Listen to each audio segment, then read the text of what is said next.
Hello, I'm Paul Weston. Now, I recently joined Rupert Lowe's Restore Britain party, and I did so the moment I heard party spokesman Charlie Downes describe the party as counter-revolutionary. And if Britain ever needed a counter-revolution, it's now, and it's long overdue.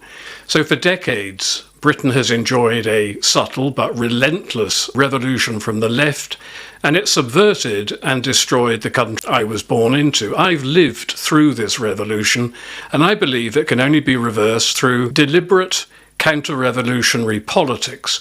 Now, nothing works in Britain anymore. Everything has been subverted, everything broken, nothing feels sustainable. And this social destruction traces way back to the 1960s, when Marxist revolutionary Georgy Lukács declared, "I saw the revolutionary destruction of society as the one and only solution.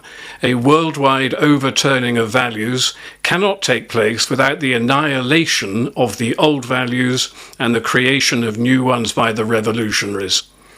Now, this mindset fueled the revolutionary left's long march through the institutions, and 1970s student radicals chanted, "Hey ho, Western civilization has got to go." And over time, those same radicals, now in positions of power, captured all of Britain's key institutions: politics, the civil service, education, media, police, judiciary, everything. They gained control over every institution of command, control, and the dissemination of propaganda. And the media labels this hard-left revolution as woke, which sounds relatively harmless. Earlier, it was called political correctness, before that cultural Marxism, before that cultural terrorism, and before that critical theory, which originated in the Soviet Union. Critical theory was designed to subvert and cripple from within all the Christian capitalist Western countries beyond the reach of the Soviet tanks. And critical theory, or woke ideology, is the systematic destructive criticism of Western culture. It attacks the family, masculinity, morality, motherhood, tradition, sexual restraint, loyalty, patriotism, nationhood, hereditary, ethnocentrism, conservatism, Christianity, and free market economics. And at the same time, it endlessly repeats accusations of alleged Western evils: racism, sexism, colonialism, patriarchy, whiteness, nationalism, homophobia, fascism, xenophobia, imperialism. And the challenge for the Western revolutionaries to put this into place, that whilst the new communist man queued for the very basics of basics in Russia, British workers were queuing for beer in Ibiza. The working class showed no interest in the revolution, so the revolutionary strategists turned to marginalised groups like black immigrants, feminists, homosexuals, the asocial and the alienated. And the more grievances, the better. And they were all encouraged to feel oppressed and to direct anger at the perceived oppressor. And the alienated and asocial proved especially useful. Their personal anger, often rooted in troubled childhoods, could be channeled into violent protest movements. And today we see this in groups like Antifa, the mentally troubled foot soldiers of the left-wing revolution. And the next step was to expand the anger, expand the alienation, expand the division and the hatred. So the revolutionaries worked to make the normal abnormal and the unnatural natural. They deliberately debauched and perverted society, creating a social sickness driven by engineered hatred and division. And just look what they have done. Just look at Britain in 2026. Mental and physical illnesses have soared because of this sick society. Birth rates have collapsed. Testosterone levels and sperm counts have plummeted. Divorce rates, obesity, diabetes, autism, ADHD, anxiety, fear have all risen stratospherically. Society is fractured along lines of gender, race, religion and politics, and the imported populations and the native alienated groups often harbour a visceral hatred towards all those unlike themselves. And this division has been engineered in the name of leftist revolutionary ideology. It is profoundly wicked. It is profoundly immoral. Yet Lenin dismissed conventional morality, declaring that, quote, morality is that which drives the revolution.